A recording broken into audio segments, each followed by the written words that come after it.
Drop घ्यावा की नाही घ्यावा, ड्रॉप घेतल्यानंतर सिलेक्शन होईल, नीटचा कट ऑफ असाच वाढत जाईल का, किंवा ड्रॉप न घेता प्रायव्हेट कॉलेजमध्ये जर MBBS BMS मेडिकल कॉलेजची कोणती जरी डिग्री केली तर ते चांगले आहे का, आपलं फ्युचर कसं होईल. तर मित्रांनो नमस्कार, मी आहे Deepak Hazare, second year BMS student in government Ayurvedic college Baramati. तर आज ह्याच विषयावर आपण चर्चा करणार आहोत. हा क्वेश्चन एवढा कन्फ्युजिंग आहे मित्रांनो की आपलं एक डिसिजन घ्यायचा चुकला तर अख्खे आयुष्य आपलं वाया जाऊ शकतं. त्यामुळे हा डिसिजन तुम्ही खूप विचार करून घ्यावा, त्यासाठीचा हा मी व्हिडिओ बनवला आहे. आणि ह्या व्हिडिओमध्ये मी तुम्हाला 2-3 पॉईंटद्वारे एक एक्सप्लेन करणार आहे, जेणेकरून मी तुम्हाला डिसिजन नाही सांगणार तर तुम्हाला डिसिजन घेण्यामध्ये मदत होईल. पहिल्या पॉईंटमध्ये आपण बघूया कोणी ड्रॉप घ्यावा आणि कोणी घेऊ नये, ड्रॉप घ्यायचा क्रायटेरिया काय आहे. दुसऱ्या पॉईंटमध्ये आपण बघूया की ड्रॉप का घ्यावा आणि का घेऊ नये. तिसरा आणि सगळ्यात महत्त्वाचा पॉईंट म्हणजे की आपण प्रायव्हेट कॉलेजमधनं जर BHMS BMS MBBS ही डिग्री घेतली तर आपला फायदा होणार आहे की आपला तोटा होणार आहे, आपलं फ्युचर कसं असणार आहे. चला तर मग कोणती वाट न बघता पहिल्या पॉईंटकडे जाऊया. पहिल्या पॉईंटमध्ये एक्सप्लेन करूया की ड्रॉप कोणी घ्यावा आणि कोणी घेऊ नये. तर पहिला क्रायटेरिया येतो की ज्या मुलांचं किंवा 2 ते 3 मार्कानं किंवा 2 ते 5,000 मार्क रँकनं जर कॉलेज ॲडमिशन गव्हर्नमेंटमध्ये सेमी गव्हर्नमेंटमध्ये राहिलं असेल किंवा त्यांना MBBS भेटलं नसेल 2 ते 5,000 रँकचा डिफरन्समुळे, तर त्या विद्यार्थी नक्की ड्रॉप घेऊ शकता. आणि जर त्यांचा पहिला दुसरा ड्रॉप असेल तर घेऊ शकता. दुसरं क्रायटेरिया आहे की ज्या विद्यार्थ्यांना खूप कमी मार्क आहेत किंवा जास्त मार्काने त्यांचा डिफरन्स आहे गव्हर्नमेंट सेमी गव्हर्नमेंट कॉलेज भेटण्यामध्ये रँकचा, तर त्यांनी जर फर्स्ट ड्रॉप असेल तर घ्यायला हरकत नाही आहे. तिसरा पॉईंट येतो की तुम्ही फायनान्शियली जर स्टेबल असाल आणि तुमचा दुसरा ड्रॉप असेल, मार्क कमी जरी असतील आणि तुमची जर इच्छा असेल करायची तर तुम्ही ड्रॉप घेऊ शकता. तिसरा पॉईंट म्हणजे तुम्ही स्वतःला क्वेश्चन विचारा की ड्रॉपसाठी तुम्ही स्वतः तयार आहात का. भले कंडिशन कोणती जरी असेल, घरचे नाही म्हणतात, मार्क कमी आहेत, जर तुम्हाला स्वतःवर विश्वास असेल तर ड्रॉप घ्या.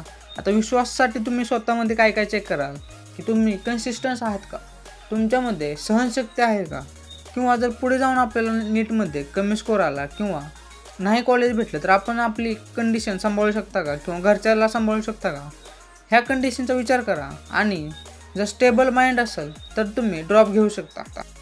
तुम्ही म्हणाल की ड्रॉप घेण्यामध्ये काय अडचण आहे किंवा काय एवढा विचार करायचा किंवा काय एवढा मोठा क्वेश्चन आपल्या मनामध्ये येतो. तर आता आपण नीटची कंडिशन बघितली की जवळपास 100 मार्काने कट ऑफ इन्क्रीज झाला आहे. जर तुम्ही गेल्या वेळेसचा आणि ह्या वेळेसचा कट ऑफ बघितला तर जवळपास 70-80 ते 100 मार्क एवढा कट ऑफचा तुम्हाला डिफरन्स भेटेल आणि त्याच्या गेल्या वर्षीपेक्षा तर जास्तच. त्यामुळे तुम्ही एकदा ड्रॉपसाठी विचार करा आणि ह्या कंडिशन चेक करून बघा. जर त्या कंडिशनमध्ये तुम्ही बसत असाल, त्या क्रायटेरियामध्ये तुम्ही बसत असाल तर तुम्ही ड्रॉप घ्यायला काय हरकत नाही आहे. जर तुम्ही स्वतः मागच्या झालेल्या ज्या चुका आहेत, ज्या चुकामुळे तुम्ही तुमचं जे टार्गेट आहे ते अचीव करू शकला नाहीत, तर त्या चुका जर तुम्ही सुधारायला तयार असतील आणि सगळ्या क्रायटेरियामध्ये सगळ्या कंडिशन तुमच्या क्लिअर असतील तर तुम्ही ड्रॉप घ्या. आता आपण बघूया की कोणी ड्रॉप घेऊ नये. अशा विद्यार्थ्यांनी ड्रॉप घेऊ नये जे विद्यार्थी स्वतः मनातून तयार नाहीत आणि ह्या क्रायटेरियामध्ये बसूनसुद्धा स्वतः मनातून तयार नाहीत, की स्वतःला वाटतंय की ड्रॉप घ्यायचा नाही, आपल्याला ॲडमिशन घ्यायचं आहे, पण घरचे त्यांना प्रेशराईज करतात किंवा कोणाच्या तरी इन्फ्लुएन्समुळे त्यांना असं वाटतं की ड्रॉप घ्यावा. जर तुम्हाला स्वतःला वाटत असेल, स्वतःमध्ये चेंज करण्यासाठी तुम्ही तयार असाल तरच घ्या.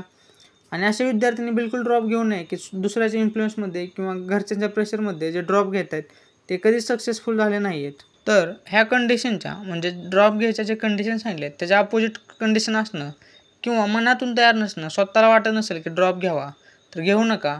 आणि आता आपण तिसऱ्या पॉईंटकडे जाऊया. तिसरा जो पॉईंट आहे तो हा क्वेश्चन कन्फ्यूज करण्यासाठी महत्त्वाचा आहे की प्रायव्हेट कॉलेज. आता प्रायव्हेट कॉलेजबद्दल मी तुम्हाला पहिल्या व्हिडिओमध्ये माहिती दिली आहे. जर तुम्हाला समजलं नसेल की प्रायव्हेट कॉलेजमध्ये आणि गव्हर्नमेंट कॉलेजमध्ये काय फरक आहे तर तो तुम्ही व्हिडिओ बघा. आणि आता येऊया आपल्या पॉईंटकडे की प्रायव्हेट कॉलेजमध्ये आणि गव्हर्नमेंट कॉलेजमध्ये फक्त फायनान्शियल म्हणजे पैशाचा प्रॉब्लेम जास्त असतो. एज्युकेशन प्लस क्वालिटी किंवा तुम्ही जर डिग्री कंप्लीट केली प्रायव्हेट आणि गव्हर्नमेंटमधनं तर काही जास्त फरक पडत नाही आहे. आणि प्रोफेशनल कोर्समध्ये तुम्हाला फक्त तुमचे स्किल बघितले जातात. तुम्ही डिग्री कोणत्या कॉलेजवरनं केली आहे हे बघत नाही, तुमच्यामध्ये किती स्किल आहे, तुमचा परफॉर्मन्स कसा आहे ते बघितलं जातं. तर तुम्ही आता जर तुम्ही ड्रॉप घ्यायला तयार नसाल, मनामध्ये डाऊट असेल की ड्रॉप घेतला तर होणार नाही आपलं किंवा कट ऑफ वाढेल, भीती वाटत असेल तर तुम्ही नक्कीच प्रायव्हेट कॉलेज ट्राय करा. प्रायव्हेट कॉलेज पण खराब नाही आहे, फक्त तुम्हाला डिग्री काढण्याशी मतलब आहे, तुमचं स्किल वाढवण्याशी मतलब आहे. तुम्ही काही 5 वर्षानंतर एका आपल्या मार्केटमध्ये चांगले डॉक्टर म्हणून नक्कीच याचाल अशी मी आशा करतो. आणि तुम्हाला सांगू इच्छितो की तुम्ही थांबू नका. फक्त एका थांबला तुम्ही ह्या लूपमध्ये अडकून पडाल. मागच्या व्हिडिओमध्ये पण सांगितलं होतं, जे भेटेल ते घ्या आणि आयुष्याला एन्जॉय करत जगा. लास्टला जाता जाता एवढं सांगतो की तुमच्याकडे ड्रॉपशिवाय कोणता ऑप्शन नसेल तर बिनधास्त ड्रॉप घ्या. स्वतःवर विश्वास ठेवा आणि मेहनत करत जावा. मेहनतीला फळ नक्कीच भेटेल आणि पुढल्या वर्षी तुम्हाला हवं ते कॉलेज आणि हवा तो कोर्स भेटून जाईल. पुढच्या आयुष्यासाठी बेस्ट ऑफ लक. अशाच व्हिडिओसाठी किंवा माहितीसाठी, मदतीसाठी माझ्या चॅनलला लाईक, शेअर आणि सबस्क्राईब करा. मी आशा करतो तुम्ही माझ्या कष्टाला किंवा माझ्या मेहनतीला ॲप्रिशिएट कराल आणि चॅनलला लाईक, शेअर आणि सबस्क्राईब कराल आणि मला थोडंसं मोटिवेशन द्याल. आजच्यासाठी एवढंच. थँक्यू.